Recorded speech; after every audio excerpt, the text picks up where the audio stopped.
Creating a welcome channel on a Discord server is very simple. For this one, all you have to do is go to your server, find the text channels, then click on the plus button, select text, and now type in welcome, then go ahead and click on create channel. Now once you have the welcome channel, we are not done yet.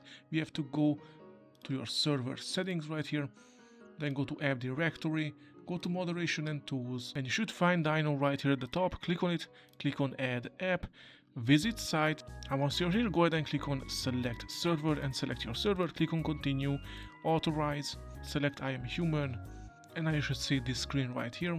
You have to select your prefix, leave it as it is, then you can choose your time zone. Now next we have to choose the channel, and of course we created it, so click on welcome. Now here go to modules and then go ahead and find welcome and then enable it. Now go to settings, select message, select the channel, the welcome channel, and then type in your welcome message for the welcome channel. As you can see, there's a lot of variables here that you can choose, and of course make it beautifully done. Once you're done, just click on update, and now if you go to your server, the welcome bot will be here. Keep creating welcome channel and have fun.